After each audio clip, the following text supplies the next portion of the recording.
And we're back again for Food Safety Week. Today we're going to be talking about the times when a health inspector has to put on that detective hat and figure out what's going on if somebody's gotten sick.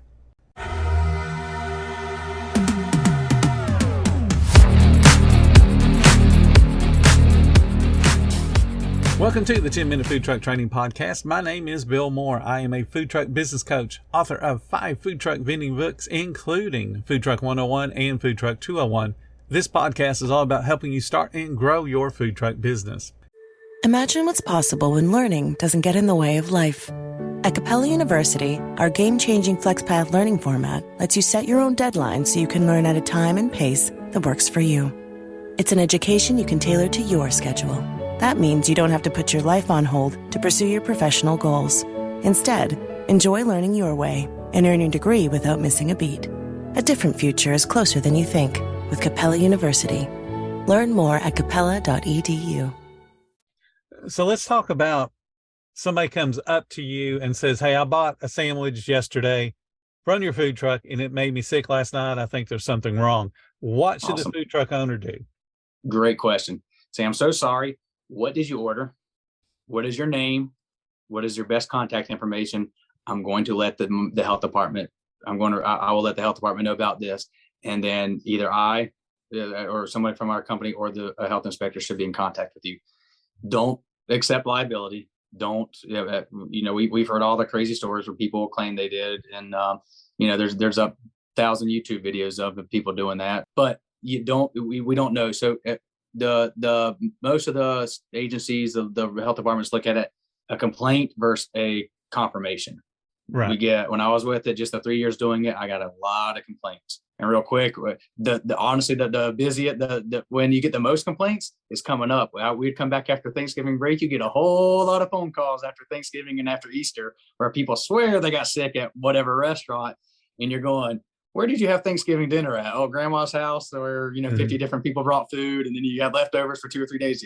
So you get a lot of complaints after holiday gatherings, and more times than not, it was not a restaurant; it was the home. But you got to take a complaint serious. That's first case. But get as much information as you can. Don't get mad, don't get defensive. Tell them you're sorry, but just say, well, I'll check with the health department. I'll give them your information. Let's see if they've gotten any more complaints, and then I'm going to defer to them to allow them to do an investigation for us to see. Because right now, and you can be honest, this is the only one you've heard. Hopefully it's only one. We can kind of isolate it. Now, if we're getting 2 or 3 people saying it is that are not related or connected, then that raises a little bit more of a flag. But you're going to get them every once in a while where somebody's going to come up and swear they got sick from you, and try to claim something. And my just personal advice is business side is don't give in. Don't get scared of a bad Yelp review or a bad Facebook review or somebody said something, because the truth will always come out eventually.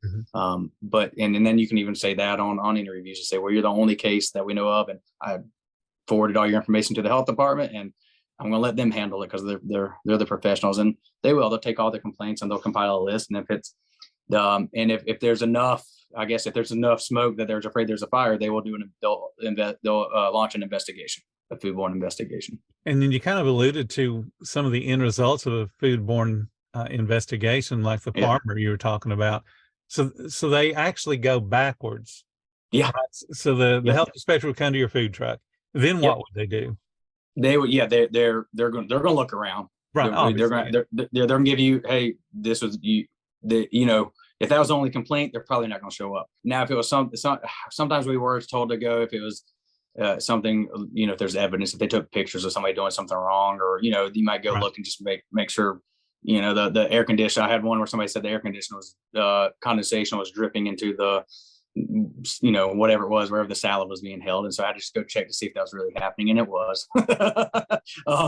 it was dripping into food. And so a customer had to alert us of that. But anyway, if it's just somebody says they got sick, you're probably not going to hear much more from it. But if they do come, they're going to look around, they're going to ask, so they're going to make sure that is the only complaint. They're going to ask if anybody's gotten sick. They're going to just kind of just do their sort of detective work. Has anybody called out? Has anybody had to leave in the middle of a shift? That could have alluded to this, where if it came back from a doctor, they did have E. coli or salmonella or norovirus or something like that, they're going to try to maybe narrow it down to that. And so like that peanut butter, when they realized, that was enough, agencies are starting to see, wow, somebody in this state and somebody in this state have gone to the doctor with salmonella poisoning. And then, you got to work backwards. Wow, they both had peanut butter in the past week. Oh, they both had, or 5 of them had Jif peanut butter. And then, all right, let's start talking to Jif. Well, and then they start working, but let's go test peanut butters in random in 15 different states. All right, now and then that's how they were starting to narrow it down. I use that example a lot because if they couldn't have narrowed it down to the Kentucky plant, and I'm not picking on Kentucky, like I said, the plant didn't have the processing facility wasn't at fault for doing anything. But if they wouldn't have been able to narrow it down that fast, that was probably about $1 million recall, would have been about $1 billion, because then they would have to pull every Jif peanut butter off of every shelf nationwide. So you want to work with them. I guess that's my point there, is work with them anytime we can, because that's all they're just trying to do is get ahead of it. The last thing we want is a huge outbreak, like when we had romaine lettuce outbreaks years ago and all that stuff, where just they don't know where it's coming from or how bad it is. And so those temperature checks that we talked about earlier, would those come into play? They would. If you had them, that's just helping you. Yeah, right. But definitely not a requirement, but you can say, especially if they tried to get it back to any of the bacteria ones, and E. coli. Well, no, here's one, we check it regularly. Here's our thermometer sitting right by the grill. We check our burgers, every 5 burgers or so we pull off, we make sure we're cooking them correctly. And here every 2 hours, we check all of our holding temps, and here they are. Yeah, that's really going to help you out a whole lot. Definitely. But I think like what you said was really good, or what you're alluding to is when they come in for an investigation, it's not what did you do wrong. It is, all right, is this legitimate? Is there validity to it? And how bad is it? And when I go back to norovirus, when I was saying that makes up about half of the cases every year, foodborne illness outbreaks, that's really why they want to know. They don't want to know because you're getting in trouble, because you're probably not getting in trouble if somebody did come in because they were a carrier but not showing symptoms yet and they were spreading around. The main thing is they want to know there's a noro outbreak, because if one person has it in your town, then they get the next 20 calls. They want to say, no, there's a noro outbreak going on. I would like to share a story about there's a couple of myths, I guess you'd say, on how norovirus got its name or how it got started, but it's also a perfect example of what we're kind of talking about. The story I hear and I share that I think is probably the most accurate one for norovirus is from the Norwegian cruise lines. And this is a perfect example with the foodborne outbreaks. A lot of people were getting sick years and years ago. It was a new strand, just like, where did coronavirus come from? COVID, it's a new strand of a virus. And so people were getting sick and they couldn't figure out what it was from. Everybody been on, a big cruise ship. And so what's the first thing they assume is foodborne outbreak, because everybody had a GI bug. Everybody's throwing up. Everybody's stuck in their little cabin, and can't go have fun. Well, then when they started doing those investigations, the agencies, and started interviewing everyone who had been on, because that was easy. Everybody's got their name and number and contact information. Not everybody had the same food. Not everybody had it at the same buffet and not at the same time. So that didn't start adding up.